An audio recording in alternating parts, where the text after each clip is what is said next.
When Ryan's when it's time to begin, it's on the Rewind to Raw with John Pollock and Wai Ting. The 18 that makes sense of these things we see in the ring every week on TV. It's Rewind to Raw for Monday night. Download it Tuesday morning from the Post Wrestling site. It's Rewind to Raw for Monday night on USA Now on the John and Wai Take the mic. We are live. It's John Pollock, Wai Ting. Welcome to Rewind to Raw. Welcome to the month of May. Hello, Wai. Hello, Wai. It's time for May. Oh, nice. Good job. Nice. Moving on. Yeah, I'm well, John. How are you? There is a lot going on. There's so much going on, Wai. I don't even care how your weekend was. Okay. All right. Let's dive right into it. I know that feels cold, but I feel right. if there was anything memorable, it'll work its way into things. Yeah. New month, Wai. That means best time of the entire month to jump on to the Post Wrestling Cafe. Fridays are turning out to be a wonderful success with the new release date, and we have so much coming out in the coming days. Tuesday, you and I are going to be back. We're going to do a special bonus show for Cafe members going over the Dontaku cards, one of which is down, and the other that's going to be happening in just a couple of hours with Will Ospreay and Shingo Takagi on top. So we will be giving our immediate reaction on Tuesday afternoon. Yeah, some New Japan exclusive reviews exclusively for Post Wrestling Cafe members. And then we are back, as John mentioned. Well, actually, John is back. I'm actually taking this Friday off. Oh, that's but right. John is going to be back for our next edition of Rewind Away. What are you guys talking about? And who are you going to be talking about it with? Well, this is an exciting one, everyone. Buckle up because it's an MMA review. That means Wai is putting his hands in the air and he is leaving things to myself. But I will not be alone because Phil Chertok and Eric Marcotte, the MMA arm of Post Wrestling, are going to be with me for the entire show as we go back and review Affliction Banned. A generation ago, back when the UFC said, Affliction? No more Affliction clothing wear at our events. So Affliction said, we'll run our own show. And thus, it was Affliction Banned because they had been banned from the UFC. So they staged a pay-per-view. UFC said, you know what? We're going to go live on Spike TV that night.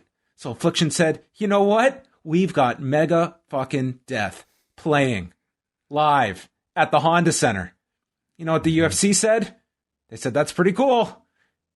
And the Affliction show went ahead with a astronomical payroll. Tim Sylvia, $800,000 later, fought Fedor for 36 seconds. All of that will be covered on this week's edition of Rewind Away. And chosen by Brandon from New Jersey, who I will reluctantly speak with on this show. Oh, wow. What a draw. That's the biggest one. My question is, will all four of you be wearing Affliction branded clothing for this review?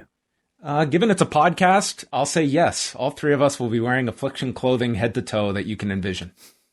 With a belt buckle? Affliction slippers, Affliction baseball hats, Nice. Affliction belts with giant buckles. Yep. Stuff You that if remember you those? tripped, you would probably puncture your lung because of all the crap sticking out of it. What an era. What a time. So that's coming up on Friday. Also this week, what else do we have coming up? We've also got the long-awaited and finally delivered edition of the Rocky Maivia Picture Show, where Nate Milton and Brian Mann will actually get back together this week, and they will finally do that review of The Rock hosting Saturday Night Live in March 2000.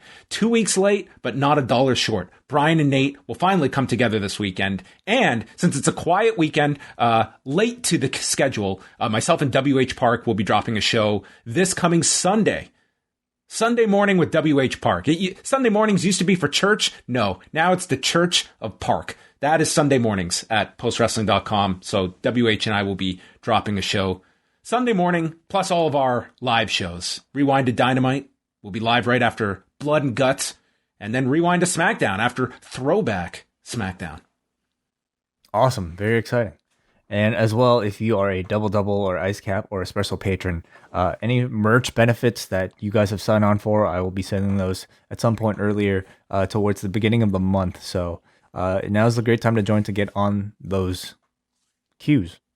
All right. So a lot of great stuff coming up this month as well. We'll have, of course, coverage of WrestleMania, Backlash, Double or Nothing, UFC from Houston, Texas. Tons and tons of stuff coming up this month. It's this weekend coming up. It's a relatively uneventful one, but the following weekend is insanity. We've got the UFC card. We've got the Yokohama Stadium show that New Japan is running. We've got WrestleMania Backlash. And then we got that Tokyo Dome show at the end of the month. If all of this stays in place, of course, the state of emergency could throw all of these problems if it gets extended. So that's the current schedule. A lot of stuff to drop over the next month.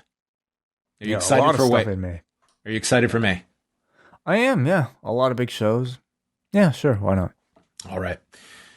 Well, with that, we move on to some news items, and we're going to start off with the SmackDown numbers from Friday. This was a very big edition of SmackDown in terms of their promotion of it, built around Roman Reigns and Daniel Bryan. Unfortunately, the number not exactly responding to such a promotion. 2,019,000 viewers, and their 18 to 49 number fell to 0.49, their lowest of the year, third lowest viewership of 2021.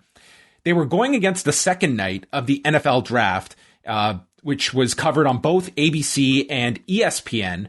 But hardly, I would say it was a factor. I think you definitely have to take that into consideration, but also not to the level of the night prior on Thursday when you had the first round of the draft, but still something. In Canada, though, the number was actually way up from the week prior. They went from 138,000 viewers last week to 213,200 this week. So a big jump in Canada. And that kind of does show you some of the erratic nature of Canadian numbers. They were going against a Toronto Blue Jays game, a Montreal Canadiens game, and the big killer that they overcame, curling. Man. You know, they've got the NFL draft. We've got curling. Yeah, don't F with curling in Canada. I'm not even joking. But so, I mean, in Canada, the number was significantly up this week. But this has to be viewed, even with the draft, I would say this was disappointing way, because I think that had this been treated as I should say received as a big deal, because the company treated it like a big deal, I think they would have overcome having the draft going on or whatever else. This was an enormous match to build up. Does it tell you that that stipulation didn't resonate with audience members? I think so. You know, it was a stipulation with a 1 week build, and I really think hardly, one that people took seriously. Daniel Bryan leaving SmackDown, that in itself, perhaps not that big of a deal. Did not feel all that final, and I think by this point people realize, okay, he's probably just going to Raw or something else.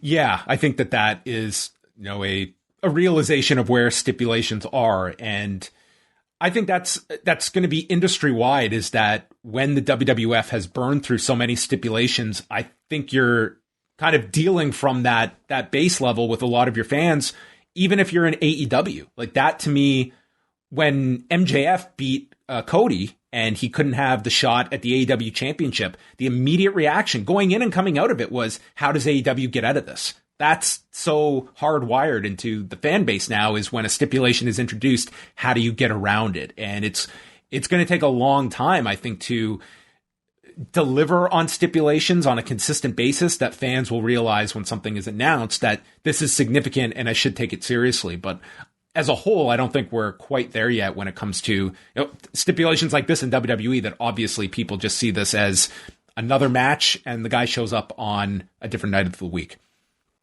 I think much of it comes down to promotion as well. Like, if it was this stipulation and if it was like Daniel Bryan leaving the WWE, that you're building up towards a WrestleMania, and I think if the internet rumor supported it and allowed people to fully believe and invest themselves in the stipulation, I think it could still work.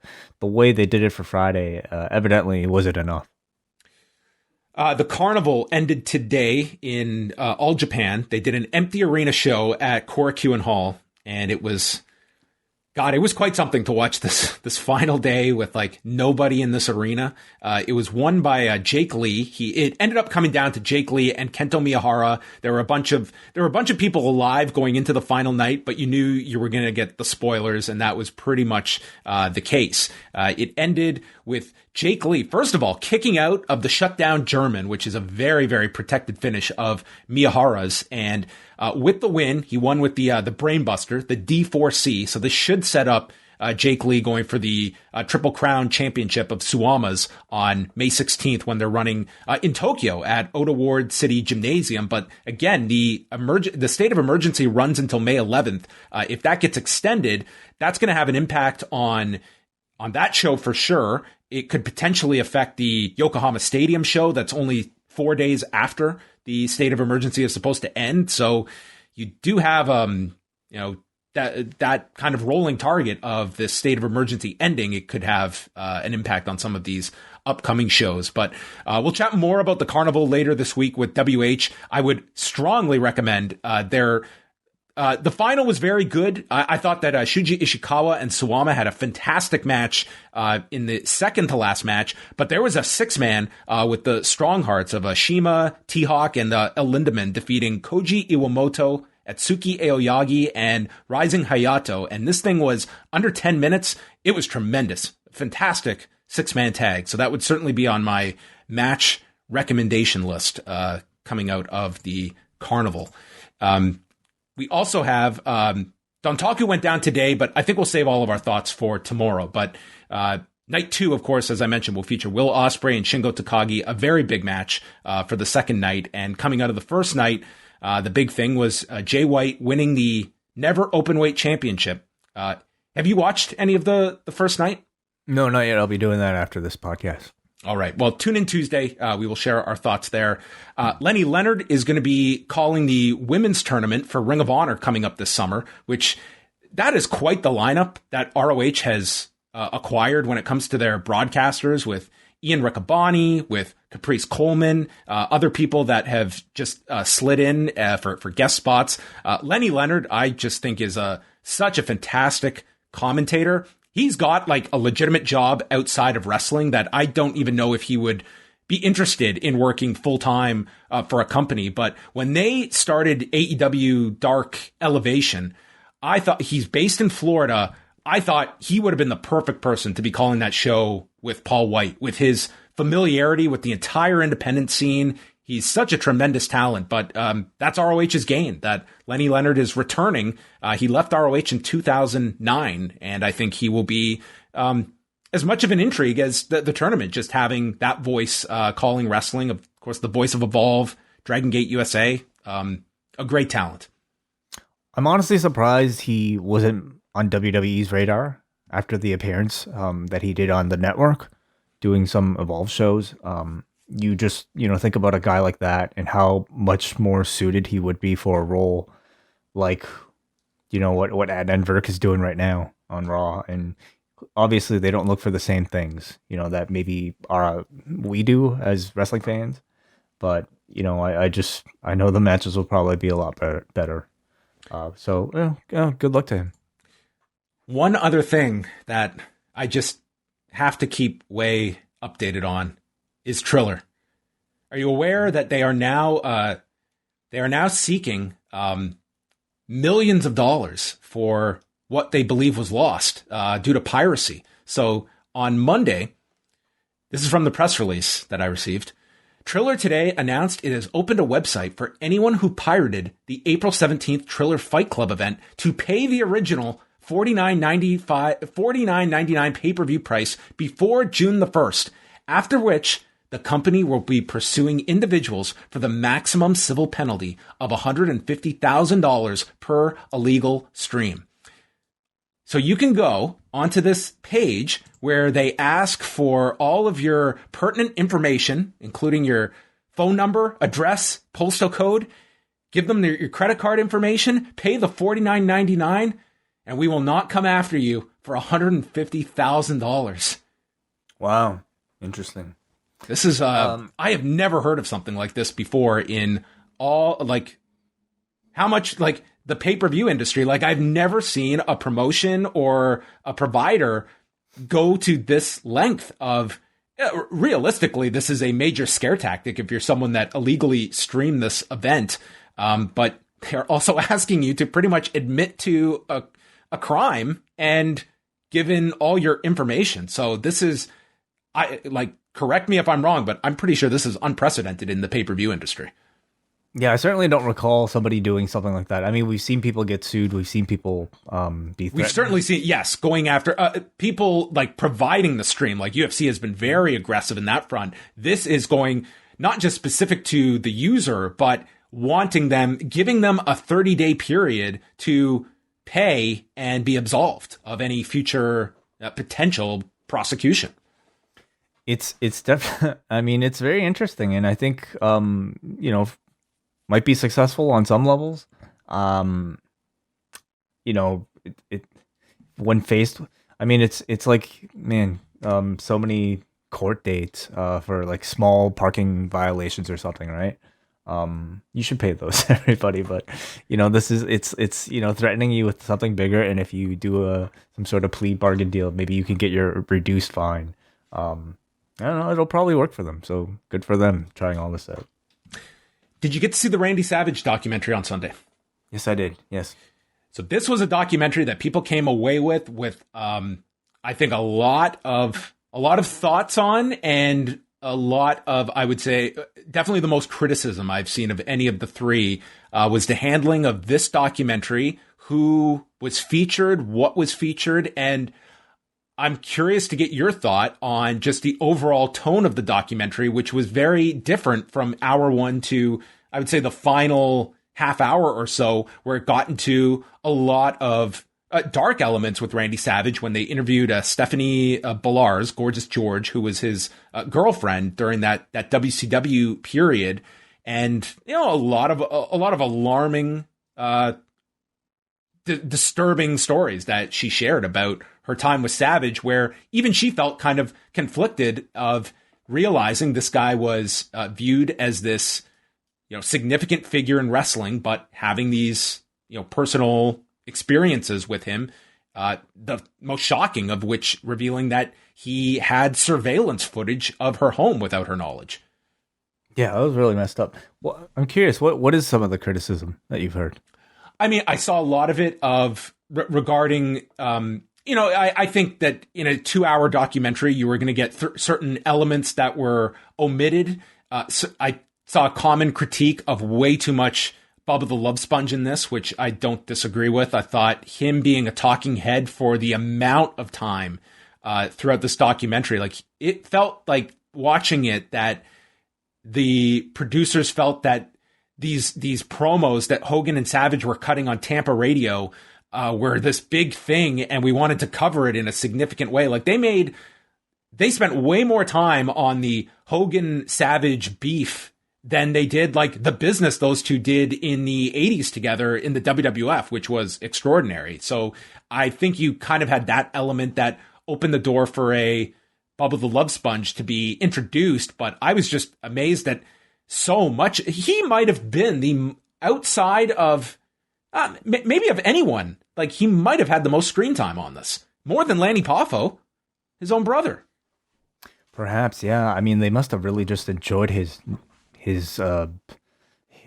clips talking about Savage's career. I really do question perhaps the choice of him for some of those parts.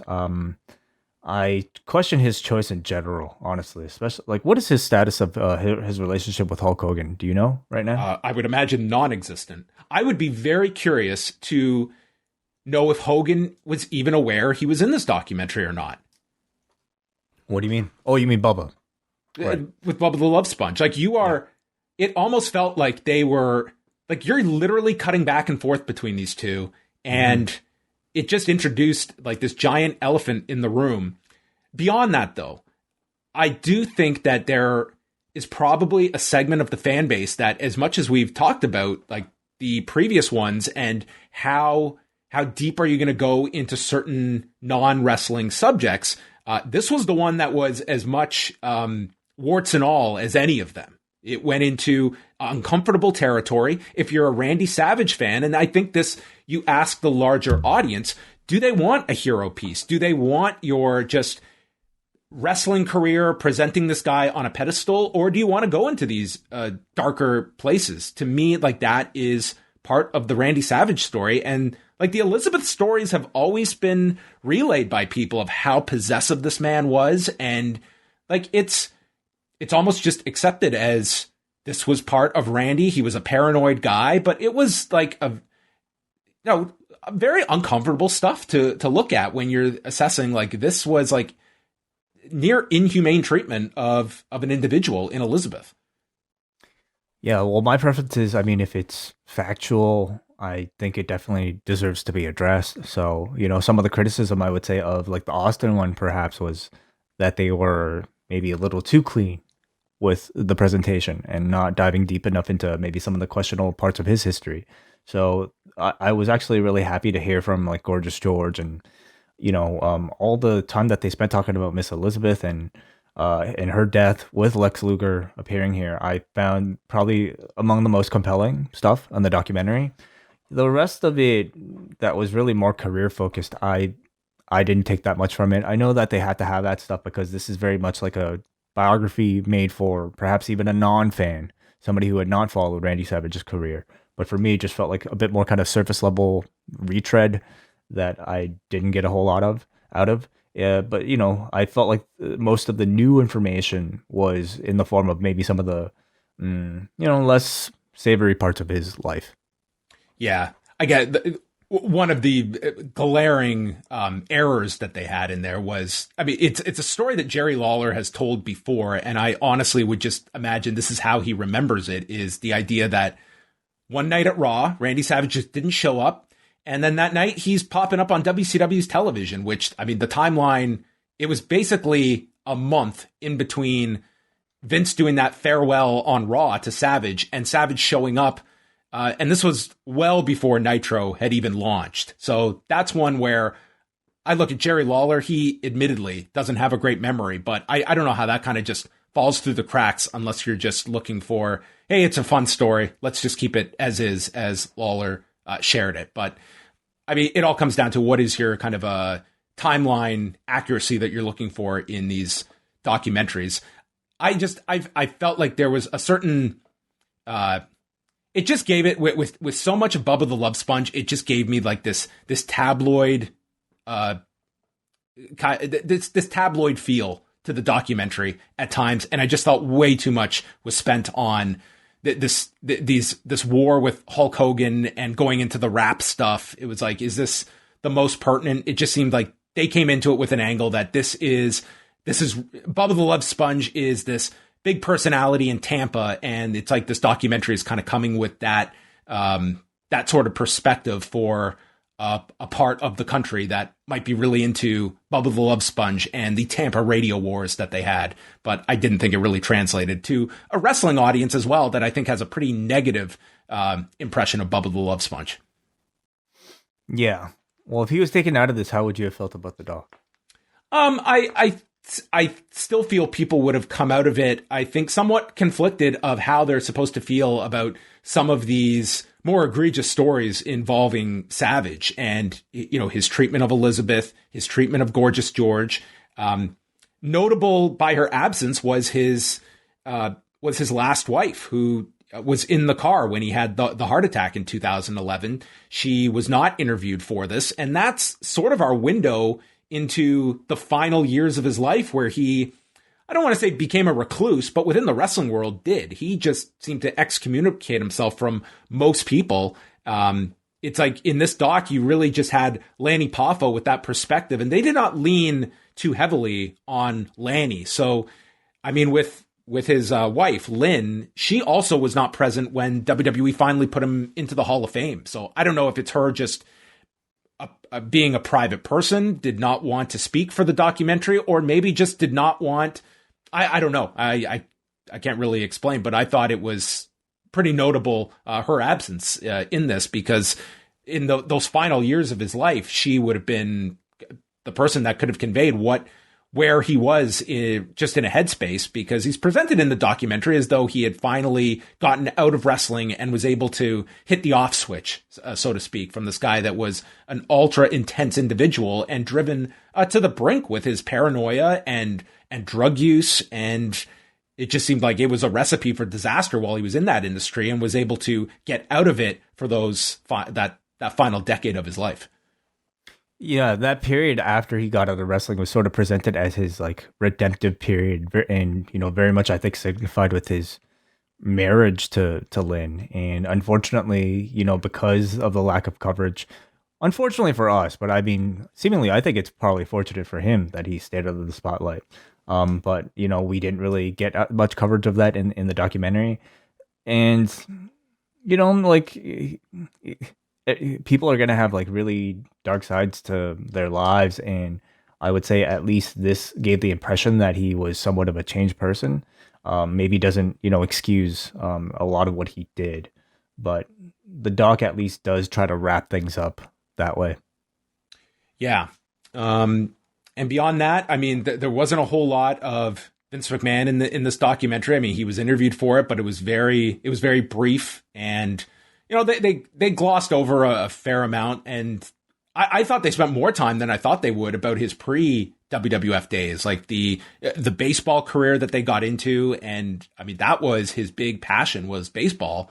And then, with his father's like ICW promotion, the Memphis stuff, and then getting to the WWF, they spent a fair amount of time on that before they got to the WWF. What did you think about the WCW tenure? Because a lot of that is kind of just wrapped up in, like, they address like steroid use, but it's kind of presented in a veiled fashion during his WWF tenure, and then really extrapolates in WCW. That's the way it comes off in the documentary, that in WCW, he just went wild and got to an unreasonable size. And I mean, this was somebody that I think you can look at and see that transformation. But to think that, you had Vince McMahon right there saying when he first got there into the company, he's a bit small. You had Gorgeous George straight up say like he was on steroids, and I think the conversation about him having veins upon veins was, I believe, veins in his eyes, veins in his his eyelids. Pretty much kind of spelled it to you. But if you're a wrestling fan, I feel like you'd probably assume that this stuff was. I mean, they had Hogan saying, was it Hogan who said that? Who said that he? Oh, it was Jake. It was Jake who was asked about the steroids, and he says he never saw him use steroids, but if you asked him, and he's been wrong before, but if you ask him, he would say yes. So I feel like at least it was at least hinted. Honestly, nothing that's all that surprising. I don't think to anybody at this point, especially not on the steroid use. I guess you would be. Yeah. It seemed like he was very heavy into ecstasy once he was, with Gorgeous George. When you was very honest about she was very open about how messed up she was, and you even get the sense from the wrestlers interviewed about like the level of like how deep they were into it. Like you could see like those two appeared to be in a real bad way. And Gorgeous George is only in WCW for a couple of months. She's introduced, I think it's the end of 98 is when Savage shows up with her. And then she's on TV throughout 99. And then that promo that they ran, the one from October where George says they were totally high for the promo, they disappear after that. And then Savage shows up one more time in the spring of 2000, and that's his last appearance in WCW. So it's pretty much like December to October is that period that Gorgeous George is around in WCW, although she would hang around pro wrestling for several years after in different independents and such. It's amazing that made it onto TV. Like, man, with those two in that condition, it was really very sad to see. Yeah. So what did you think overall about the documentary? I mean, it was a very bizarre documentary. I thought that like the tonal shift was, I thought, pretty glaring, where it's going in one direction where you do feel it's just kind of focused so heavily on this wrestling superstar. But isn't that the shift in his life? His glory days were in the 80s, and then after that, it was like, I guess some success, maybe in the 90s, but then I don't know. How much more could you really say? I mean, it's very difficult because I think you obviously do not have an Elizabeth to speak to share like what those years were like in the WWF and being married to Randy Savage. Like, I'm sure those were like everyone kind of, it was pretty consistent. Like the vibe of Randy Savage was this guy who was a perfectionist to an obsessive degree and was wired way too tight. But it also, like, he was an extremely gifted performer, memorable character, all-time memorable character. And that's really how he's positioned. But I think that this does put a spotlight on the good and the bad of this individual. And it's kind of Gorgeous George that I think is the one that is going to shine that light the brightest because of her firsthand involvement. We didn't hear from anybody else that had that close of a personal relationship with him. Right. Yeah. 3 documentaries in, I think these are interesting talking points just to kind of like see what another company outside of WWE directly, handles these sort of topics for a mainstream audience. Can't really say I think they're great documentaries in the least. I find them somewhat generic and, on the one hand, a bit surface level. On the other hand, maybe not as deep as maybe you'd like.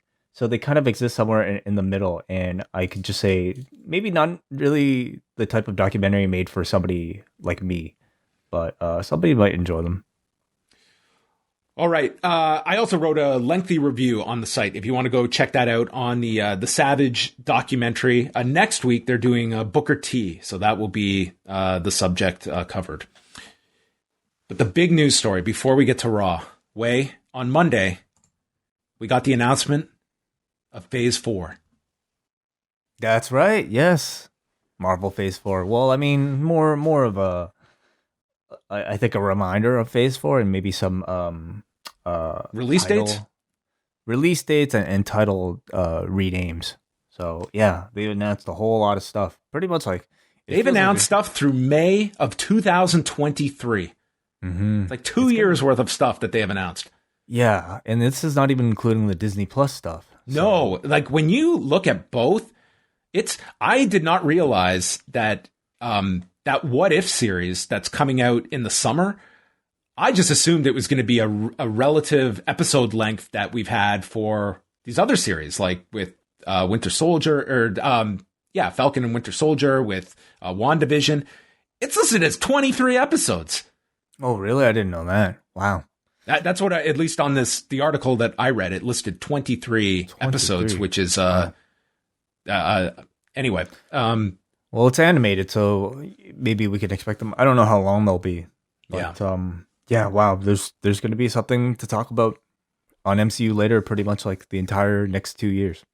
What jumps out at you of some of these films? Like Black Widow is the first one that's coming out in July, followed by Shang-Chi and the Eternals in November, and then Spider-Man No Way Home at the end of the year on December 17th. I'm very excited for the Eternals, especially now that Chloe Zhao is a Academy Award-winning director. That and the buzz behind the scenes seems to be that this is going to be like one of Marvel's best films. So I'm really looking forward to that. I'm also looking forward to Doctor Strange and the Multiverse of Madness, seeing how that ties into WandaVision. I'm looking forward to Spider-Man and seeing how the various Spider-Man from the past tie into this one. So there's definitely something. I'll be watching all of these for sure.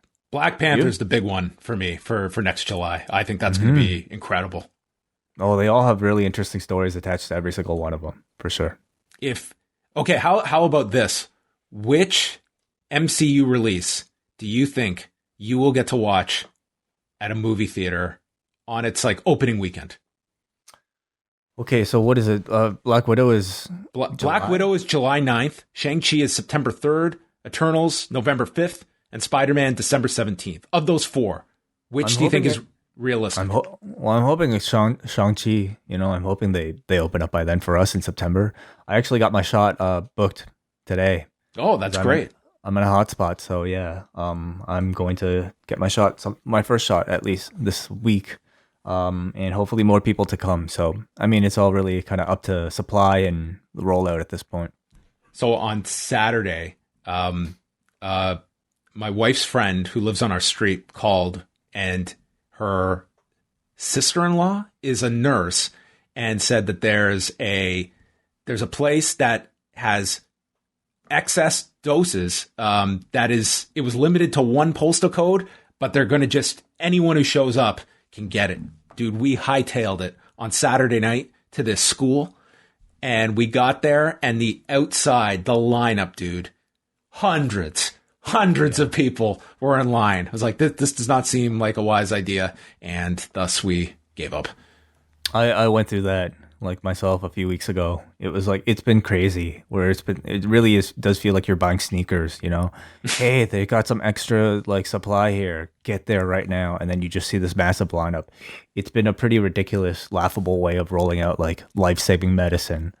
But thankfully today was a lot smoother. All right. Well, there you go. Phase 4. You and WH are good for now until 2023. Yeah, we'll definitely get you in there for the big releases. You're not off the hook, John. Okay, I'll do Black Panther. I'm going to predict right now that if movie theaters are like operating at 100%, I think the opening for Black Panther is going to be one of the biggest openings for a movie ever. Oh, it would have been that regardless of, I mean, you know, the unfortunate news of Chadwick Boseman, but yeah, like for sure. The crazy thing is I don't even think they've started filming that, and that's supposed to come out like about a year from now. So 2 years. Oh, sorry. No, you're right. Yeah, year. 2022. I keep forgetting what year we're in. Yeah, they haven't even started filming this? I don't believe so. Damn. I mean, because Ryan Coogler, like, he had a whole script ready, and then he found out about Chadwick Boseman's death, so a lot had to change. So I don't know how far exactly they might be in production. They might be holding a lot that they're not telling us. All right. And MCU later is returning for Loki, correct? Yeah, in June. Yeah. All right. Well, now it is time to get into Raw from Monday night. And we started things off with Adam Pearce, Sonya Deville, and MVP talking about tonight's match, where Bobby Lashley will take on either Braun Strowman or Drew McIntyre. And we're here to flip a coin. And Braun walks in. They argue about last week where Braun pinned Drew. They flip the coin for everyone that was disappointed with the lack of a coin toss for the parlay. You got your wrestling coin toss this week. Who is disappointed at the lack of, like, are there people that are actually disappointed at the lack of coin toss? Probably zero people. But WWE was here to fulfill an imaginary need. Braun called tails, and he won. So he will face Bobby Lashley. Yes. Yep. Exciting. Set your 3 hours aside.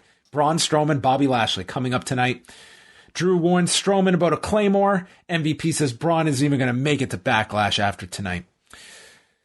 AJ Styles and Omos are back. They came out after a drum roll, and they said AJ had to say that tonight New Day gets a Raw Tag Team Championship WrestleMania rematch that even he noted was quite the mouthful.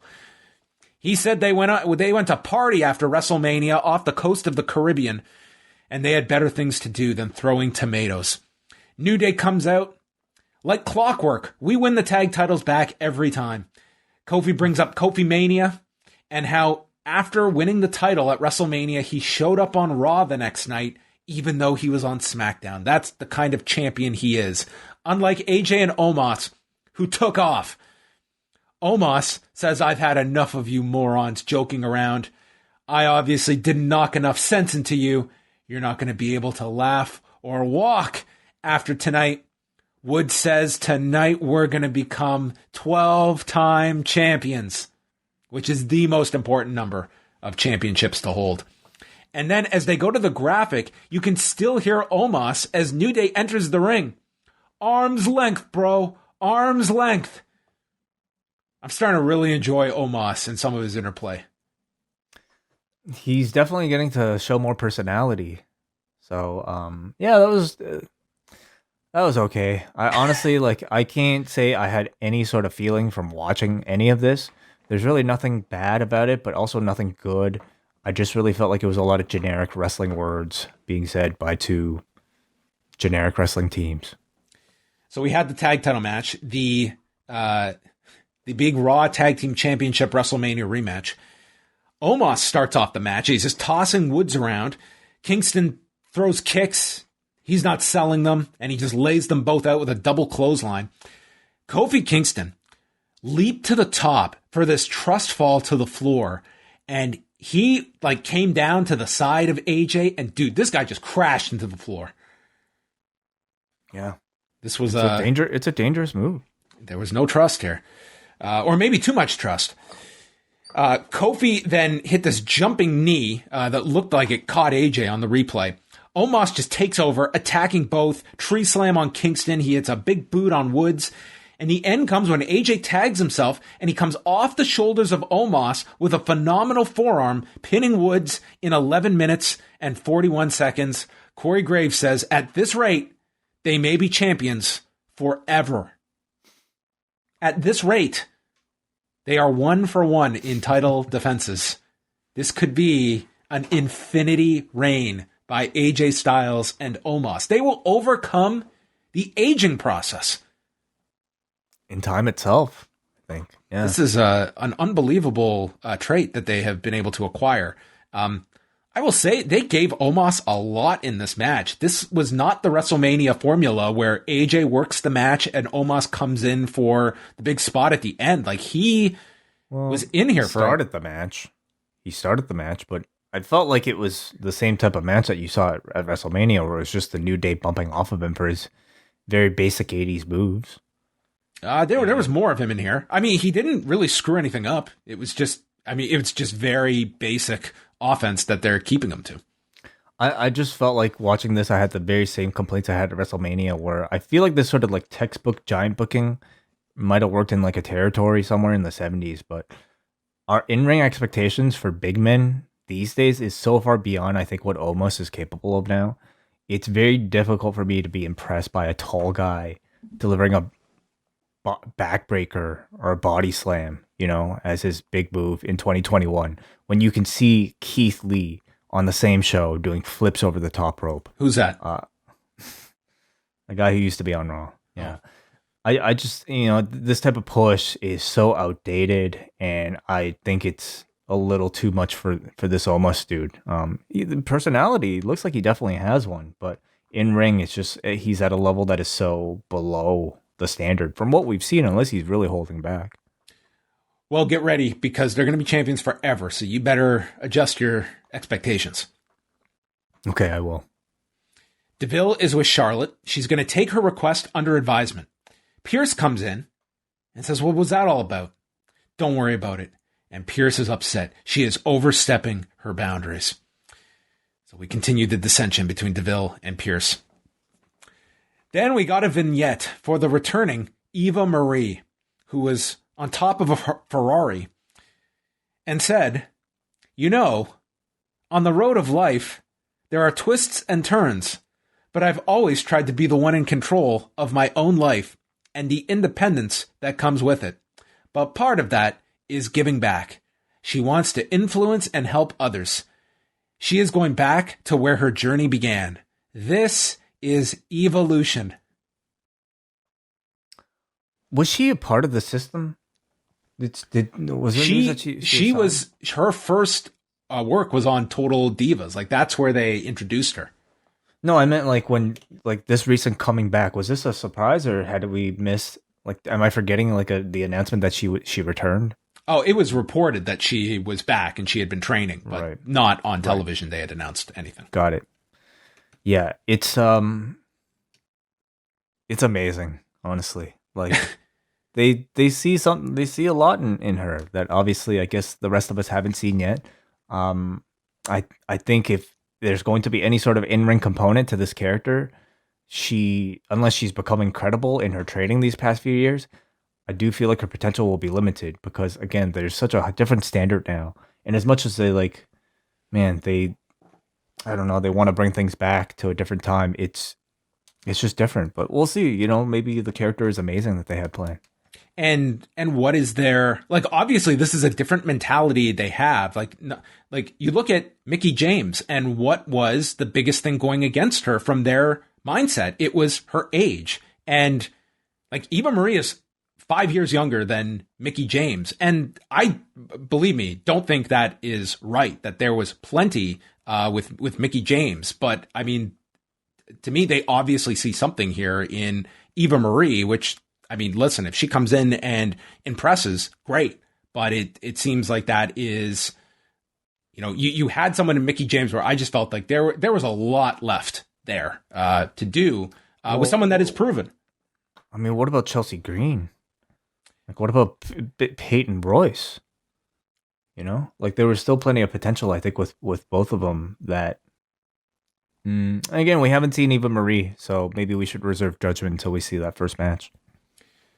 Kayla Braxton was with Bobby Lashley and MVP. This was the first of like a dozen MVP promos about this match tonight. He said there were a lot of them, and they all basically said the same thing. There was it felt like they doubled up on like Drew and Roman interactions backstage too. Like it was a lot of the same type of segment. He had nothing to say in any of these. And also, we had no Kevin Patrick on this show. So Kayla was in like 5,000 interview segments tonight. She was in a lot, yeah. So he said Braun's luck after winning the coin toss ends. He could eat a salad full of 4-leaf clovers followed by a rabbit foot stew. He still won't have enough luck to beat Bobby Lashley.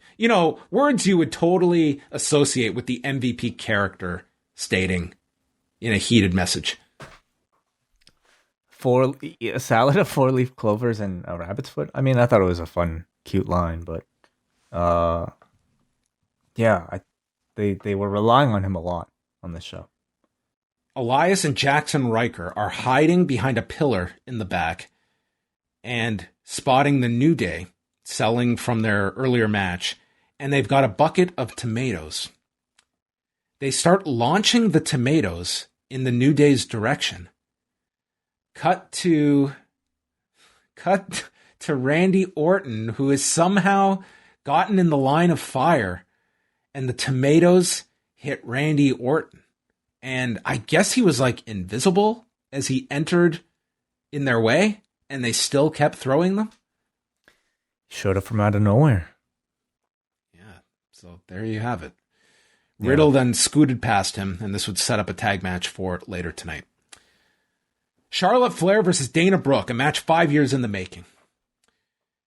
I wrote Dana Brooke has theme music, and then Flair starts pie-facing her. And did you catch her words? Oh, I did, yeah. You're still my bitch. I think this was an improvised use of the word. She snuck it in. She snuck it in. Yeah. Brooke went for a handspring into a head scissors. That was followed by what Corey Graves described as a bit of a drop kick to the shoulder of Flair. Sure.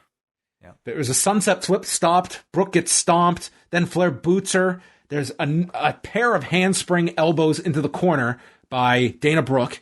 And then a swanton is hit. She goes for another handspring, but ends up, while she's upside down, getting chop blocked and then put in the figure eight for the submission in 413.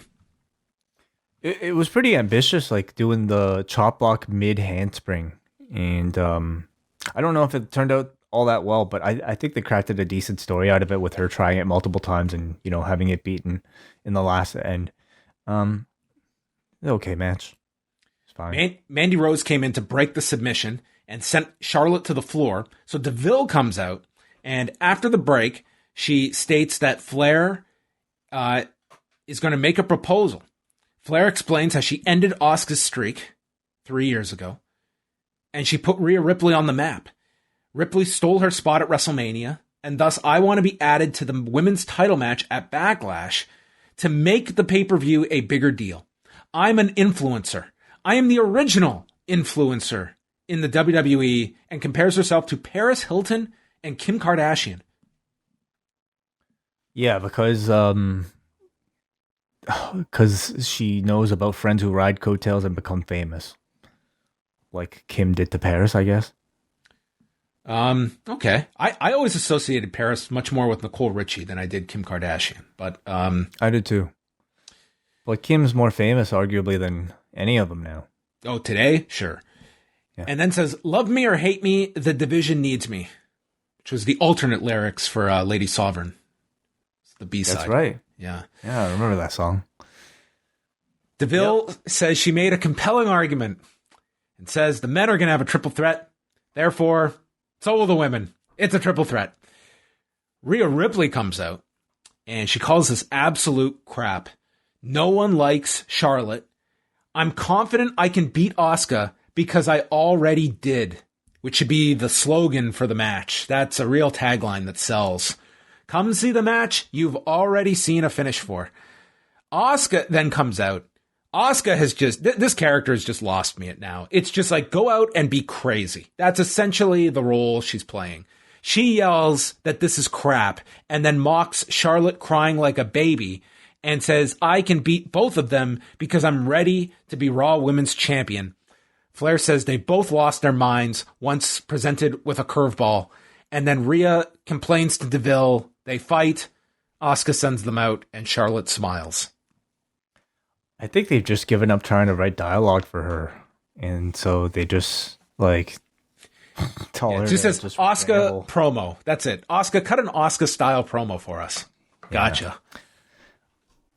I continue to, like, enjoy Charlotte's new delivery. I think she's being an effective heel. I'm intrigued by what's going on with her and Sonya Deville. I'm a little disappointed that, we continue to have Rhea Ripley just... I think she still has I don't a know very what she is. poor, confused sense of who she is supposed to be. We have a confused sense of who is she supposed to be. She doesn't really come out here and really establish a whole lot before Asuka interrupts her. And I think it's somewhat troublesome when you have somebody wearing a belt and she feels like the most kind of minimized background player in the entire three-way.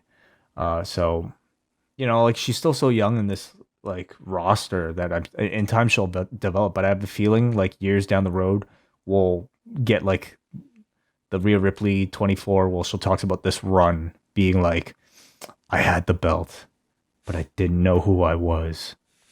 Like, it'd be one of those things, because she clearly looks lost, and I think we're lost trying to understand what the character is supposed to be. After losing the championship at WrestleMania Backlash, Rhea Ripley then ran into Lily. That's what's next. Her career hit a riptide. How's that going to work? I mean, it probably won't be, because she. I just can't believe Rhea Ripley is a heel. Like, what? I mean, what is she in this? It's like she's a the heel with Asuka, but she comes off as the babyface with Charlotte. It's like she's the lesser heel of the two. That's a death roll. It's terrible. Yeah. Well, in the end, you just, like, don't really care about her. Anyway, and it's a reminder that, like, whoever is in charge of booking her right now does not watch NXT at all, because there's really, like, very little that's carried on from that to now. Kayla interviewed Umberto Carrillo. Says that Sheamus is bullying everyone and he knows how it feels to be bullied. He won't be disrespected. He's not afraid. And then he gets jumped from behind and drilled into the equipment. And Sheamus assumes he's out for the night and won't be able to answer the open challenge. Surprise, surprise, Sheamus. Pierce is pissed at DeVille for making this women's match. This is beyond abuse of power. DeVille defends, saying, I sent you a text, but it was an urgent decision that could not wait. Even though we saw the scene where Sonya was going to take Charlotte's request under advisement from earlier that Adam walked in on. But then she agrees, we'll make decisions together. Miz and Morrison are out. Morrison called himself America's Moist Wanted. Because he's Johnny Drip Drip. It's pretty funny. Miz, for the 5,000th consecutive week, listed off all the championships and accolades he has had and puts himself alongside John Cena, The Rock, Hogan, and Austin, and yet gets no respect. Priest comes out for his match, noting that where he's from in New York City, Miz wouldn't last 10 seconds, and I'm going to break your jaw, which is a great promo on The Miz, but he was not facing The Miz tonight. He was facing John Morrison. Well, he's looking towards the future. A future jaw breaking is coming. Yeah. So this match, there was one real clunky spot where Morrison was going for a leg sweep, but before he extended the leg to sweep him, Priest just flopped to his back and Morrison kind of just went with it. After that, it was fine. Miz distracted on the apron, leading to a one-man Spanish fly by Morrison. The Starship Pain gets blocked. Morrison again gets on the apron, but this time Morrison gets a cradle, and Miz is distracting the referee. He turns around, Priest kicks out, comes back, and hit the lights for the win in 8:51, and then he stares down the Miz. Or more specifically, he was eyeing that jaw. Yeah, I guess he was. Yeah, we're getting a bit closer to Priest versus Miz here. Maybe aside from that little spot, I thought it was a decent little match. It was fine. Yep. And I guess Priest and Miz, we continue this blood feud. I mean, we had expected it, didn't we? After WrestleMania, this is to be WrestleMania Backlash. This is sort of the next logical step. It's just taken a little while to get here. We have a new signing on Raw. Pierce has signed Mansoor from Main Event and 205 Live, which means 205 Live is now down to what, like 6 people, maybe 5. I didn't realize people were exclusive to those shows. Well, not officially, just by circumstance, they end up becoming the roster on 205 Live. 205 Live seriously revolves around 6 people every week. Sheamus enters the room. He doesn't think Carrillo's going to answer the challenge, and he has no idea who this guy Mansoor is. He says, "I'm a Raw superstar just like you." So Sheamus suggests that he answer the challenge. And then Kayla talks to MVP. And we move on. This was the best. We go to commercial, and we come back, and there's a match going on. I thought I missed something. I literally rewound because I thought I had missed the part where this started. We are just dropped in the middle of Cedric Alexander and Shelton Benjamin against Grand Metalik and Lince Dorado. Benjamin hits this massive back body drop to Grand Metalik, who got extremely high. Dorado goes for this quebrada, landing on his feet, and Shelton Benjamin hits an inside-out clothesline. There's a tornado DDT for Dorado. Alexander is sent to the floor, and then Dorado hits him with a springboard high cross. Metalik then scales the top rope, elbow to Benjamin in 4 minutes and 31 seconds. There was no mention of Randy Savage for this top rope elbow that Grand Metalik hit. Well, I guess Savage never did it off the rope itself, right? No, he didn't scale the rope, but decent match, just completely cold and dropped in the center here, and more so designed for what was to come. Yeah, honestly, I don't even know why we comment on the quality of the matches. It doesn't matter. So, unless it's really exceptional, and unless they build it up, maybe Roman versus Bryan, none of these matches are worth watching. None of them. There's nothing special about any of them that you haven't seen before. The results don't matter. So, we shouldn't even, imagine giving star ratings to this shit. That, what a waste of time. So, just ignore, the quality. Anyway, that would have been a great speech for Adam Pearce to give Mansoor after the contract is signed. None of this matters. So they're a bit closer. So what are they doing? They're doing Lucha House Party for the next title shots, I guess. That they'll probably lose because they've been complete afterthoughts. They win here and then they just kind of get No, they can fly and crash into Omos. Sure. Okay. All right. But big story here. Big story. Breakup. Cedric Alexander grabs the microphone. He says, "Shelton, listen, we got kicked out of the Hurt Business.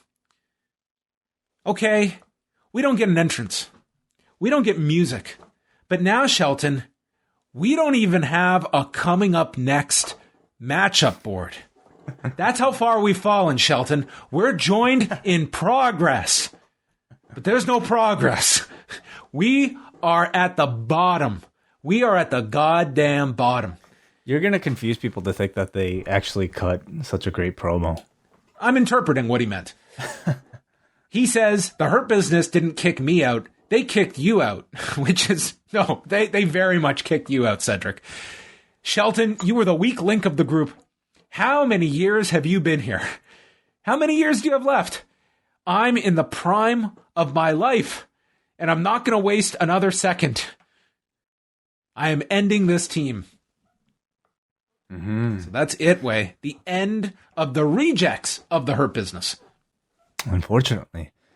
So it seems like they're breaking off to a singles feud between these two. And, well, at this point, where else do you go, right? But feud them together. I will say, I think the story has potential. I loved what you interpreted, John. And if they had actually said what you had said, that would have been even better. But what they did say, I actually thought was pretty good. For the first time in a long time, we are getting some real meat for Cedric and Shelton as characters.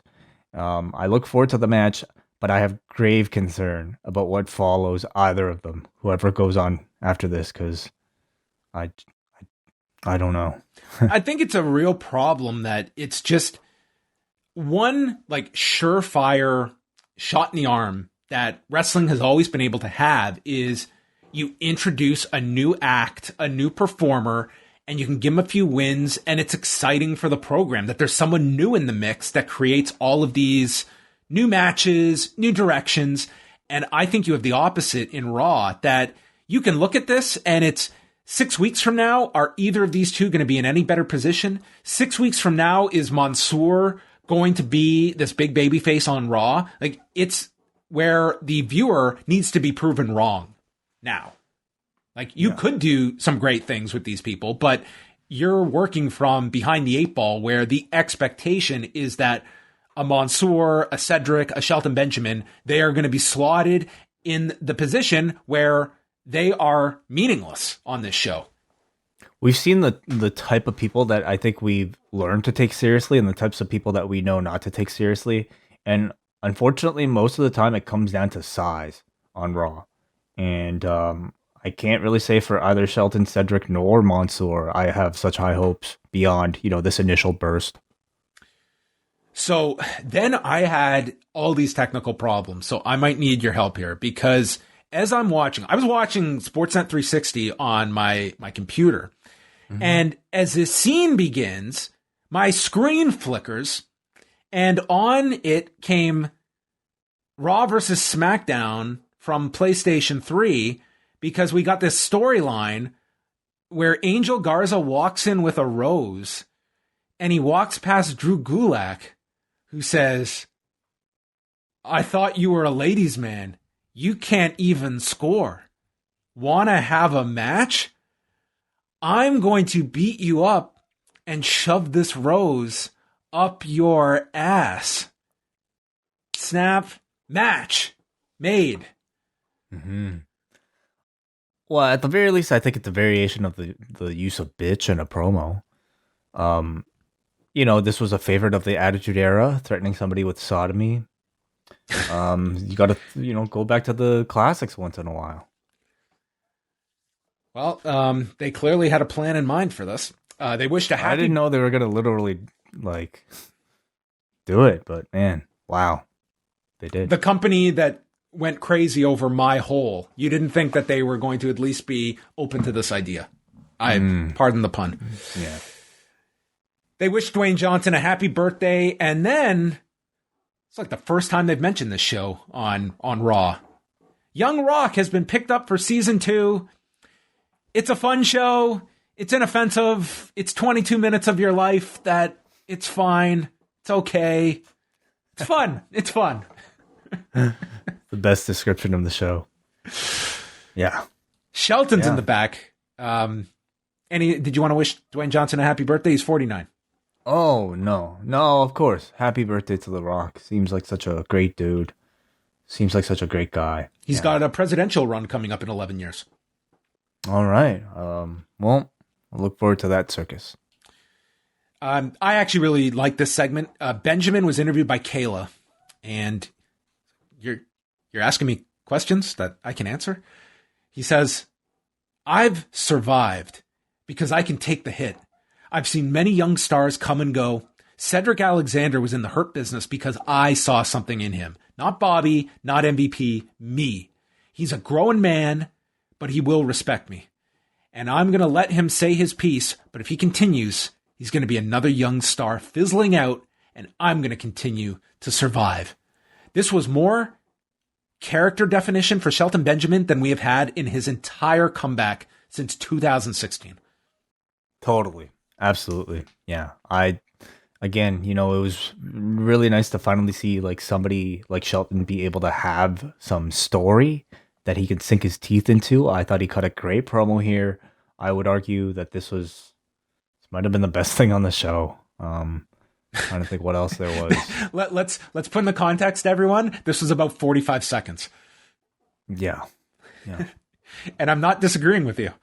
Mm-hmm. Angel Garza and Drew Gulak. So the pants come off immediately, so you know how long this thing's going. He attacks Gulak, and then Angel Garza, who I think is a very talented performer, he mounts Gulak, and he is throwing these punches that, dude, they are whiffing by miles. Oh, I didn't watch that closely. Honestly. These looked really bad. He does a double underhook backbreaker, but then Gulak gets this bulldog choke that Garza fights to escape, kicking off the turnbuckle, and then hits the wing clipper to win in 2:18. He takes the Rose, and I'm writing my notes that the announcers actually believe he's going to shove it up his ass. Well, he lets Drew smell the Rose, and then he puts it down Drew's pants before he PKs the Rose, presumably up his ass. This was the closest we've had to like a sodomy reference on Raw in some time. Yeah, once in a while. I guess since Road Dogg's pump handle. Yeah, I guess so. Yeah, it's. Wait, how do you feel at 37 to be breaking down this for a living? Well, I just know, like, throughout my history of watching pro wrestling, Raw specifically, there are moments that I definitely do remember where we really get to see the full brunt of Vince McMahon at his most childish. Sometimes it makes its way onto TV. Sometimes it doesn't make its way past, the brain trust, who's like, Hunter's like, you sure, Pop? You sure you want to do this, Pop? And then Vince is like, sorry, Paul. Hello? Hey, Roddy. Yeah, it's pretty hot down there. Yeah. I'm gonna keep this gag going for about 2 minutes. Yeah, I know it's not that funny. Yeah, it's actually kind of disturbing. Yes, I know. This is very bizarre. We're gonna yeah, okay, bye. Well, nobody was there to stop him from putting that on camera, that scene. But anyway, so for this... Did you find that to be an awkward part of the Savage documentary where they had the guy from Billions, who was also featured very prominently in the documentary? That was super inappropriate when he was talking about like it, and at this point... I blame him, but I also blame the producers. They left it in. It was, well, why would you cut to that right after you have like such heartfelt messages about his death? I thought that was completely tone deaf. Like it was to me, it was like he was doing like a stand-up act, and I thought it totally. This is where I really question the production of this show. Okay, it's really not a great documentary, I have to say. But then the production choices of like using the Vince clip off the top of the Piper thing, and then the Savage clip, like arguably that documentary is kind of most serious. It almost feels like they were kind of like... We should remind that it is different producers working on all the... Like, they have, like, outsourced different producers for all the documentaries, but it's in cooperation with WWE and A&E. So each one has its own producer? Yes, they have. Is there an executive producer? It's not like... edit? Like, I'm sure... Like, there's WWE and A&E, like... Like, is there somebody overseeing all of it? I mean, the executive producers are, like, different for each one. Really? Wow, that's really unusual. But okay, well then they can all... Like I'm sure there's a team that is overseeing the entire 8 documentaries from WWE and AEW. Regardless, then a couple of them they can be shitty across the board, I suppose. But yeah, it's like that was super awkward, and it was almost like they wanted to expose whoever was saying that to make them look bad. And the guy did look bad. It was a stupid thing to say. Anyway, when you think about it, like anyway. Back to the Rose up the Back ass. to this. My whole point is, once in a while, we get these glimpses of Vince McMahon and his most 7-year-old brain abilities. And it's like, it comes out in the form of Katie Vick. It comes out in the form of his son getting his testicles shocked. Like, throughout the mid-2000s, like, all the shit with Jim Ross, all the Kiss My Ass Club, that... He was going to be the father of Stephanie's baby. Remember that? Yeah. I feel like we've tempered that side of Vince for quite a while. But it made it a slight return. yeah, it made a return tonight where we have an angle now of a man shoving a rose up another his opponent's ass, Drew Gulak's in particular, and man, doing it in devastating fashion. This should be the new finisher. You know what? And the fact that we're talking about it, they will consider this a success. The same thing with Nia Jax. Oh, he's got a personality now. He's the guy who sticks roses up people's ass. Yeah. It works. He'll come out to seal. Yes. Oh, Riddle. Oh, God, this segment. Riddle meets the Viking Raiders. So this is how many weeks? They've been back 3 weeks, and this is where the Viking Raiders are, everybody. They are background for Riddle to ask them about the NFL draft. Are you guys fans of the Raiders or the Vikings? Eric says, I'm a Browns fan. Eric explains, we are Vikings that raid. This is the most character development these two have had. We are Vikings that raid. How stupid is that sentence right there? They think they're literal Vikings. That raid. I mean, raid what? Raid, like they raid mosquitoes, like with spray? I don't know. So Riddle then gets bored of this conversation. Unfortunately, I did not have a scooter to exit it, but Riddle did. So he went to his next subject, which was Orton, who informed him, I'm not your bro, which was the line that Goldberg legit used on Riddle. Yeah, that's right. Yes. So anyway, borrow. That should have been the team. You know, they should have had Goldberg come back for this. Oh my God, yeah. Broberg. Goldberg. Yes. He says, he goes on about how they're undefeated. They're 1-0. Orton suggests they win one more match. Riddle's blabbering on, and he just tells them to zip it.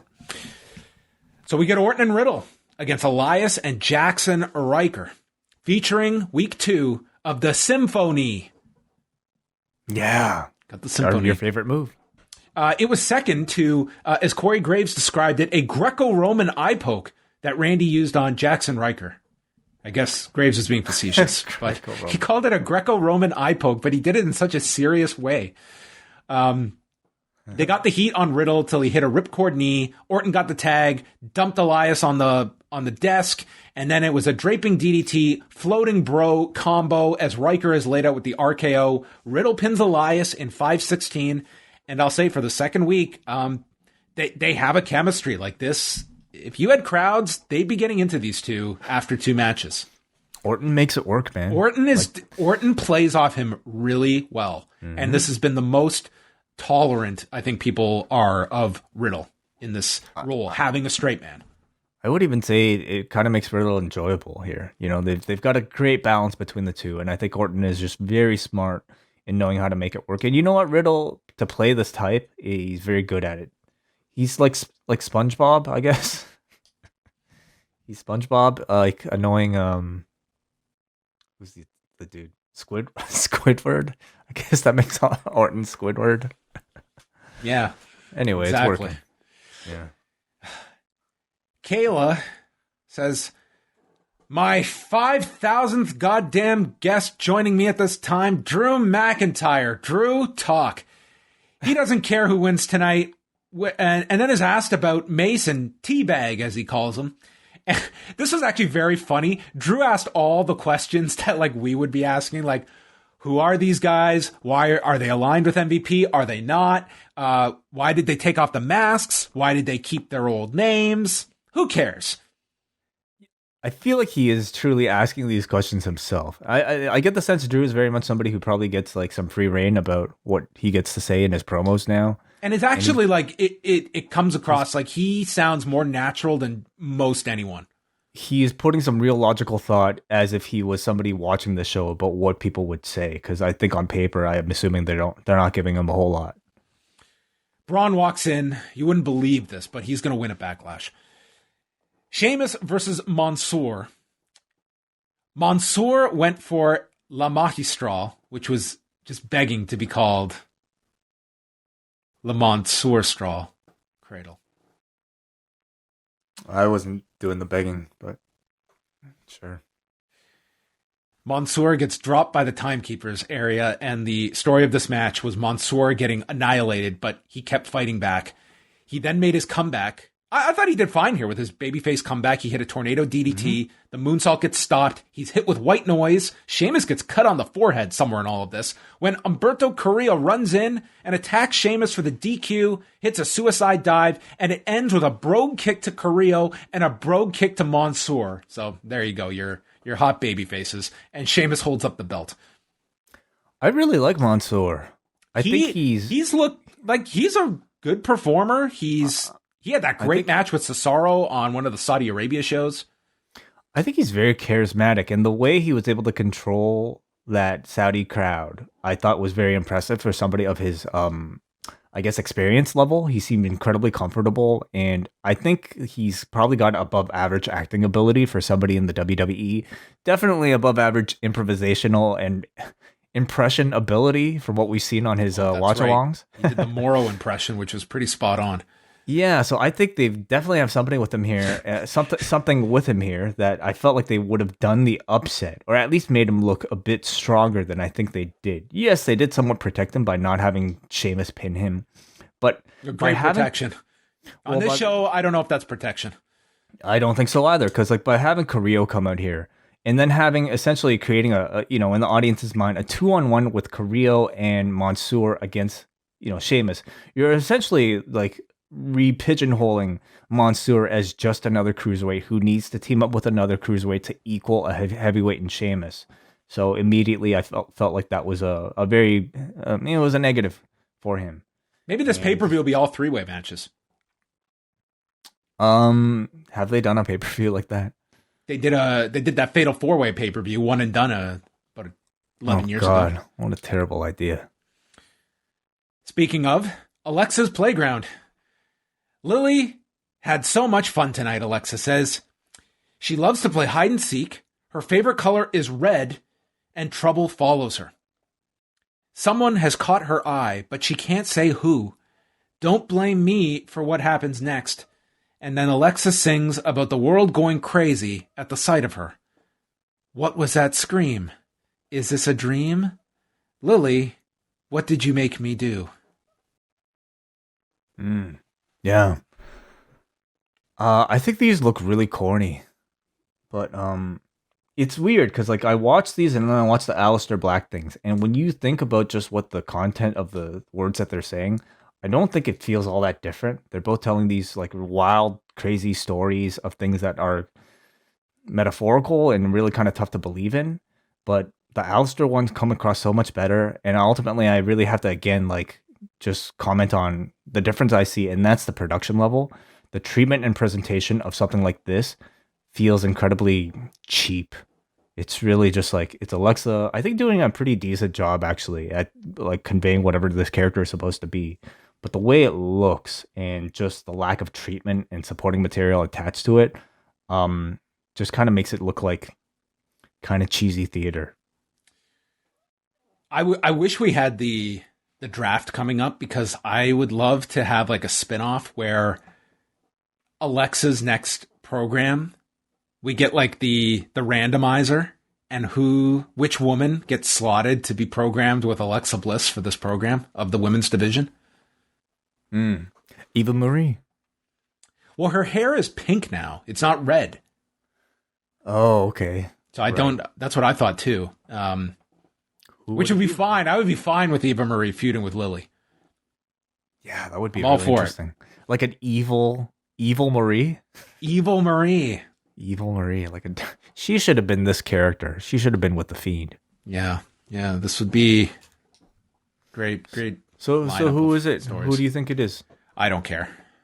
Nia Jax and Shayna Baszler versus Naomi and Lana for the tag titles. For the tag titles, they got 2 minutes. Oh my God, they just had to sprint through this. Jax sent Naomi into the desk. Reginald got involved. Lana has the match won, but with Reginald's interference, the ref is distracted. She gets upset, caught in the Kirifuda clutch. She escapes, but then gets caught the second time. They did all this in 2 minutes and 1 second. And that was it. So Naomi and Lana lose. Doesn't mean they're out of the title picture. Maybe we'll get a 3-way with Natalya and Tamina at the pay-per-view. I guess that's always possible. It felt like they were, I don't know if they had just kind of lucked themselves into this situation where, hey, like Naomi and Lana have a few wins. They probably deserve a title match. And this almost just felt like a way of like blowing that off so that you could move on to like This is like their mandatory title defense. Yeah, I guess so. But it's really unfortunate because you can tell like Naomi and Lana are really like on their own time working hard to do something with this team. I thought they had some pretty good rhythm together with like some of their tag team maneuvers, but it just, it wasn't going to be taken seriously, unfortunately. So I'm guessing the Natalia and Tamina seem like they're up next, or is it Rose and Dana? That seems... It's the water thing. They threw water on. Oh, I told... Dude, you didn't even need to remind me. Actually, you did, because I completely forgot about it. We got nothing referring to the slip tonight. I guess we can slip that in. Well, there are only so many programs, like the Shayna and Nia team have to work their way through. We didn't get anything with Angel Garza and Nia tonight either. So, I mean, Nia only got to, like, hit one of her 4 storylines tonight. It is pretty crazy, like the kind of like solar system that they're crafting around Shayna and Nia Jax. Maybe she'll get to meet Lily. She'll be in every angle. Every angle. MVP is like, is anyone not aware of this match that's coming up? You're good? All right. One dominant bull. It's Bobby. So the dominant bull versus Braun Strowman was our main event. Drew came out and Braun got in his face. Lashley hit him from behind and then wanted to fist him. Drew was not interested. Or at least we went to commercial break. We really didn't even get his reaction. He just stood there. Bad time to break. Yeah. So Drew joins commentary, and he plugs that he has a book coming out on Tuesday, and then they move on, and then out of nowhere, Byron just goes back and says, so about your book, Drew, what about promo class? Just came out of nowhere, like no context. Yeah, it's just like, tell me about promo class. And Drew, you could tell, was legitimately caught off guard by this random question. Like, of all the questions, like, hey, you've got a book out. Tell us a little bit about it. No, tell us about promo class. I thought I'd missed some reference that he made, like in one of the earlier interviews to promo class or something, because this came out of nowhere. And he actually had a pretty good answer you could tell it was completely off the top of his head. Okay, so even if it was a good answer, what the fuck is a promo class in the context of this sport, of this pro wrestling league? What is a promo? It's probably a few degrees of separation away from Lily in the last segment. So and why is Vince McMahon, the evil boss genius, teaching his athletes how to promote? Tell them about promo class. Yeah, what the hell was this? I've got Roddy on line 5. He's telling me all about promos. Going back to that Roddy hell conversation just repeatedly, eh? So anyway, they moved on from here. So I want to hear more about Drew's book. Lashley hits a running right hand in the corner. Strowman hits an electric chair, avoids the hurt lock. Strowman Express on the floor, misses Lashley, who sidesteps, and Braun runs into Drew, causing a big argument. Drew gets on the apron. Braun turns around, speared, and Bobby wins in 13 minutes and 15 seconds. So last week, we had Braun beat Drew. This week, Bobby beat Braun. So these challengers really getting set up well for this championship match next weekend. Drew then hits a Claymore on Lashley, Claymore to Braun, and then breaking news, I should say shocking news, 7 days notice, Bobby Lashley versus Drew McIntyre on Raw next week. I was floored. We've got a match for next week's Raw. I mean, it's your textbook, like, typical 3-way build that you could program from a video game. Like throughout this entire show. Anyway, I'm not very excited about this particular main event on Raw, unfortunately. I feel like we just went through the 3-way process, the entire cycle of 3-ways, but a much better one. Wait, this is a WrestleMania rematch. Yeah, I guess so. But I think we just saw a much better version of this in the SmackDown side of things with Edge, Roman, and Bryan. This just feels like it's any other match. So, this pay-per-view is what, a week away? A week Sunday. So we got 13 days. What do we have so far? I'm just curious. we only have I think 2 matches. We have the triple threat for the championship with Drew, Bobby, and Braun, and the women's triple threat. I think that's it. And Belair and Bayley. Oh, that's right. Belair and Bayley. So we have 3 matches. You would this is think looking that they've got to set up the Reigns match this Friday. Cesaro Reigns they'll do. Yeah. But it's looking pretty lame duck. I mean, they'll fill it out, but yeah, it does not feel like a big show. I mean, the SmackDown match is going to be the big match on the show. Reigns and Cesaro, yeah, I know, but it's just not a result that I think anybody is guessing, you know? So you loved Raw? God, yeah, this one was pretty lazy. It was just a shitty Raw, and I'm sorry if this review feels lazy too. I don't have much analysis to give. Wait, what's happened? What happened? Did my negative energy? No. It was just a really uninspired show, you know. And like, can somebody argue otherwise? There's gonna be somebody out there. This is one dude on like YouTube who loves every single one of these shows. So I look forward to your review. It's the glory days then. Yeah, getting consistency every week. Yeah. Tonight, the forum gave this show a 3.8 out of 10. So let's go to the forum. Forum.postwrestling.com.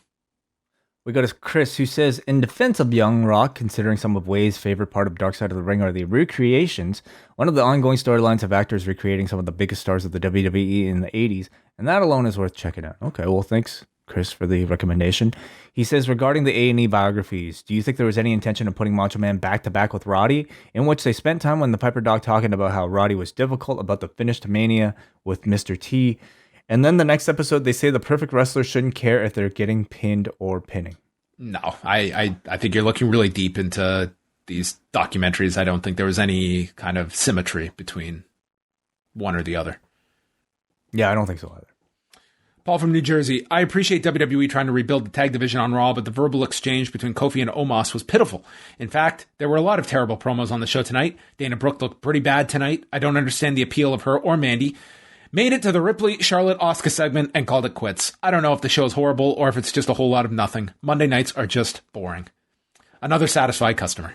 I think there could be tremendous appeal to anybody if they're put in the right position. We just saw Mandy Rose come out of one of the hottest storylines of the past year. With not just. I mean, that we're a year removed from that. I'm fine, a year removed. But I still remember that. She is not in anything nearly as interesting today, unfortunately. She's greatly regressed in terms of, I think, what her role is in the company, but there is a ton of potential there. Even the stuff she did with Otis, I thought was quite amusing. She was great in that story. We got a Nick from Boston who says, tonight seemed mostly like filler once again. However, the debut of Mansoor was a much needed fresh element. Regardless of his country of origin, more representation of all kinds is always welcome on a show like Raw, and I'm happy to see his work pay off with a main roster spot. With that being said, they couldn't have let him go 50-0? That's right. Tonight would have ended his streak because he did lose by disqualification. Shit, you're right. He hasn't lost since 2019. Oh my God, you're right. Yeah, they did not point that out at all. Man, well, he didn't get hit with a cattle prod, but nonetheless, this was quite the end to a streak.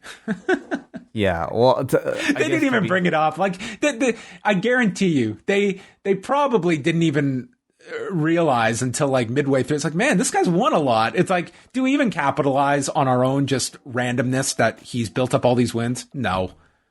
Like, if it's not a Vince approved story to begin with, he's not going to run with it. It's in his own company. Can you like? Oh, he doesn't. You cannot tell me he watches 205 Live. He does not watch Main Event. He doesn't watch NXT UK. He doesn't like. I don't even think he watches NXT. But wouldn't that one segment for Adam Pearce, just a throwaway line that, hey, this guy... Yes, the answer is yes. Whatever you're about to say, the answer is yes. But there's no... Yeah, it's really silly. Simply if you said, has been undefeated since 2019, it would have made him a bigger deal. But unfortunately, that's not the story they had planned for him.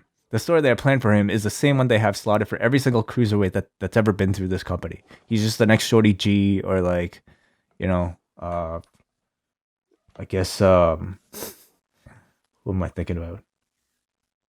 Another generic cruiserweight. Oh, whatever. Felt like there was potential in a streak storyline, and getting upstaged by Humberto and laid up by Sheamus wasn't the ideal debut I had in mind. Hopefully he'll be involved in a match at Backlash. With the prominent positions we've seen him in before, how do you see him being used going forward? That being Mansoor, You know, he'll be utilized. Sorry, please go ahead. No, you think he'll be a commentator? Yeah, I think he's going to reach his limit. He's going to be in the 24/7 division, and then a year later, they'll just be like, "Hey, we need a commentator. Join the desk." I mean, I would hope that they have some plan for him as a babyface on the show. This show could use something. But yeah, I think that seems like a better trajectory, that he will be a 24/7 level guy, if the 24/7 division even exists, and then heated up twice a year for the Saudi Arabia shows, where he will have a match every time. Your turn. We go to Andrew from Cape Breton. I usually only watch 2 hours of Raw, so it doesn't feel like the kind of torture outlawed by most countries. At least they're not sticking a rose up anyone's butt in the post-wrestling family. Okay. I knew of Eva Marie coming back, but I don't really understand why. She never struck me as a good talker, and I don't think working for a few months at the PC will work out any of the kinks. If it's only because of her look, there are plenty of attractive women in WWE who can fill her role. Carmella has the same gimmick. Some positives is they got some people on the show who normally weren't. They even gave Cedric a speaking role, despite his voice not wanting to be a part of the segment. He asks about WCW in 2000 compared to Raw now. Is Raw WCW 2000 bad? I think completely different. There are different forms of bad, you know. WCW 2000 bad. WCW in 2000 made utterly zero sense and was non-stop. I would say it was like impossible to follow, and it was totally illogical. Raw the pacing of Dynamite, but like none of the sense of Dynamite. Raw is just like, I think sometimes it actually makes sense. It's just painfully slow and very, very repetitive and very like formulaic. Yes. We got Alex from Portland who says, this felt like the best Raw WWE has put on in months. While not everything was great, the pacing felt very fast compared to recent weeks. Morrison and Sheamus had matches, Mansoor and Eva Marie made their presences felt, and we got our main event for next week announced. Most promos tonight were meh at best. Omos and The New Day were awkward. Alexa said nothing of importance. Cedric Alexander was difficult to understand. It's too bad Randy Orton's gimmick isn't finding people backstage and zipping their mouths shut. Question. Do you think Angel Garza will keep his new gimmick for a while? I think it could have legs, but it wouldn't surprise me if he dropped it in a week. What's the gimmick? Like he kicks a flower into people's ass? Sure, you could go for a year with it. Yeah, there's so much to explore. It's awesome. It has legs. All right. Yeah. It's great. Kate is going to finish off the feedback. I've decided to bookmark this show so that I can go back in a couple of months to see if there has been any payoff to the time given to Humberto Carrillo, Angel Garza, Mansoor, Cedric vs. Shelton, Lucha House Party, Drew Gulak, and even RK Bro. The recycling of the same matches was a definite issue on this episode, but they did give moments to people who we haven't seen a lot, or at least not a lot lately. I just don't have a lot of confidence that anything will come of it. I found myself more aggravated than usual tonight by the insipid women's segments. I put that down in part to the fact that tonight's Dark Elevation offered a contrast with their women's lineup, like the surprising and enjoyable match between Abaddon and Ryo Mizunami. With the champion and the return of Charlotte, there's no reason why the Raw women's division should feel as stale as it does. And if their idea of how to spice things up is to reintroduce Eva Marie, the future does not seem bright. The use of newer or little-seen talent made this week's Raw a bit better than the last couple, but even as I type that, I feel like I've given in to some kind of wrestling Stockholm syndrome. That's a new level where you feel guilty for even thinking of praise. Stockholm syndrome could do that. I mean, her points are right. Like, you did see focus on people that we don't typically see on Raw. We'll see where they go with some of these stories at varying degrees of success on tonight's show. Yeah. If Angel Garza is kicking people in the ass with flowers 4 weeks from now, might have a star on our hands. We'll see. We'll see how far this gimmick goes. Yeah. Maybe he can introduce other objects. Like what? Different kinds of flowers. Cactuses. That's a pay-per-view. All right. Well, there you go. That was Raw. Entertaining 3 hours as always. So thank you for joining us. What are you going to do after this? I'm probably going to take a shower and then I'm going to watch the New Japan stuff. Okay. Well, you've got Tanahashi and Jay White on tap, so enjoy that. Are you going to watch the Iron Fingers ladder match? Of course, that's right. My main event. You've held it off for all day. You get the big ladder match blow off between Tama Tonga and Taichi. So enjoy. So Tuesday, sometime in the afternoon, we will be up for Post Wrestling Cafe members with our thoughts on Dontaku. And then Wednesday night, we're live 10:15 Eastern with Rewind to Dynamite after Blood and Guts for our double Ice Cap and Espresso Cafe members. So we'll speak to you all then. And in the meantime,